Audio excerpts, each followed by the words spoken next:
Hello po, it's me, Kuis Denver. Ito na nga po yung part 2 ng sinalihan na pageant ng isa kong tita na mama po nila Ate Kambal. Isingit ko na nga lang po ulit na yung video po na to ay nung June 21 pa. Magnanay na nga po sa mga oras na to at nung nayari na po sila tita sa pakilala tapos po talent portion. Wow, English yun na. Ito po ang huli na gagawin nila, ang rumampa.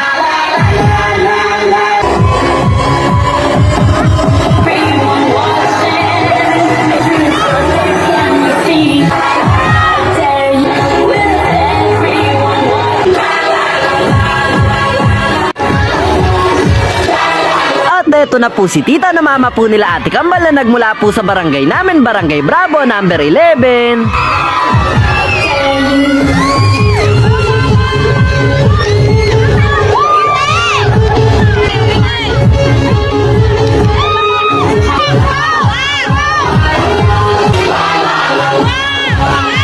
Hinahanap po ako na nagbibideo sa akin na sila ate at nagulat pa nga po sila nung nakita nila ako sa likod ng stage at muntikan na po akong rumampa. Biro lang po. Talagang mapapansin nga po na pinaghandaan po ng mga tita na sumala yung pagrampa po nila.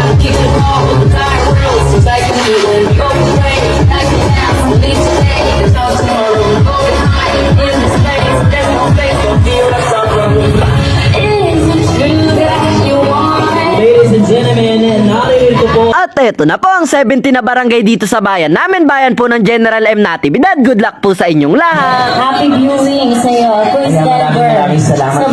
Karangalan po na kami po ay mag-host sa ganitong napakabonggang event sa Ginang Forbes 2023. Maraming salamat po sa inyo po lahat. Merto Natividad, maraming salamat sa ating mga naggagandahang mga nanay at mga tita. Ayan. Yes, and of course, binabati po namin ng happy viewing ang ating po mga department head to be awarded by our municipal links. Ayan nga po, pinaupo pa ako sa tabi ng mga judges tapos pinapunta na nga po yung mga candidate sa likod dahil tatawagin na lang daw po yung top 5. Tapos ang ikinagulat ko nga po nang bigla akong tawagin sa stage sa harap po ng maraming tao at ito po yung unang pagkakataon ko kaya kinakabahan po pero sobrang saya. Kanya pong mga Facebook videos ay umaabot na ng 6.5 million views po. Oy! oh, lost.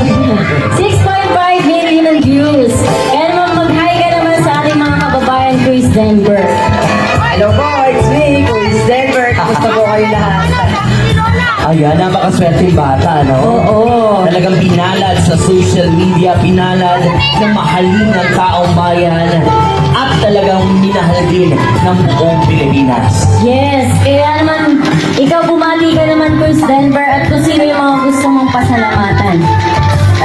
Magandang gabi po sa lahat, lalong-lalo na po sa ating pinakamamahal na mayor. At maraming salamat po sa lahat ng nanonood ng mga videos ko, sa lahat po na sumusuporta.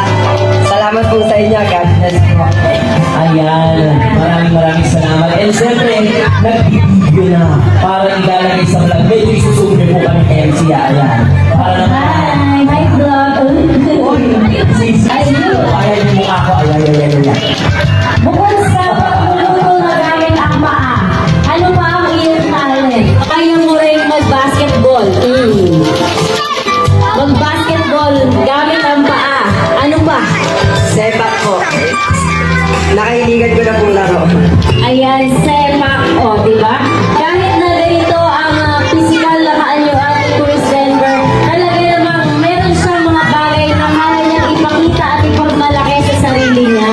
Yun naman ang nakaka-proud sa batang to, no? Congratulations po. Maraming salamat. Alright, maraming salamat Kuis Denver. Tata rin sa mga programa po ng ating minamahal na punong bayan. Muli po, palakpakan po natin, Kuis Denver.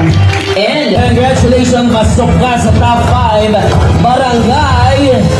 At ayun nga po, agad na naming pinuntahan si tita dahil hindi po siya nakapasok sa top 5. Ayos lang yan. Basta po ang mahalaga ay importante. Ang importante po na experience. Wow, English yun na. Ang importante po na experience si tita na sumali sa mga ganitong event at may pagmalaki po ang aming barangay, Barangay Bravo. At kahit hindi man po pinalad si tita, panalong-panalo na po siya sa amin dahil sa practice, pagod at sinubukan niya po yung abot ng kanyang makakaya ay malaking panalo na. Ganun naman po talaga sa laro, may nananalo, may natatalo, tayo, basta ang importante po, sinubukan at tanggap po yung kalalabasan. Magpipicture po kami, ngiti lang, para pogi. Eto na nga po yung top 5. Congratulations po sa inyo at sa mga sumubok po na ipamalas ang kanilang galing. Our first runner-up is Punong Singkamas nga ba?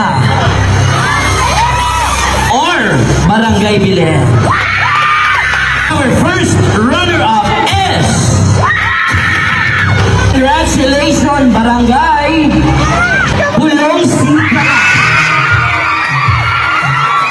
Nung nalaman na po namin yung nanalo at nayari na po yung pageant, pumunta po kami sa 7-Eleven kahit wala naman po kaming bibilin. Biro lang po. Alas 10 na po sa mga oras na to at nakakatuwa nga po kahit 10 oras na ng gabi meron pa din po sa aking tumatawag para magpa-picture. Nag-step to the left, step to the right na po kami kanina para bumalik na po sa gym tapos pumunta po sa bilis ng tulin naming broom. Pero may mga quiz po ulit na nakakilala sa akin. Palagi daw po nilang pinapanood yung mga video ko kaya nag-picture po kami. Wala nga po akong bubuhatin ngayon pero ang ginamit ko po nung nag-peace bomb kami yung malakas kong braso. May muscle yan. Yung dalawang quiz naman po na makakasama ko sa picture ay nagtatawanan at nagkakahiyaan pa pong pumwesto sa gitna. Time check nga po, saktong 11 PM po kaming nakarating sa munti naming tahanan. Mayayari na nga po pala yung video. Salamat sa panonood mo. Sana nag-enjoy ka. Hindi ko nasayang yung load mo. Kita-kita na lang po tayo sa susunod na video.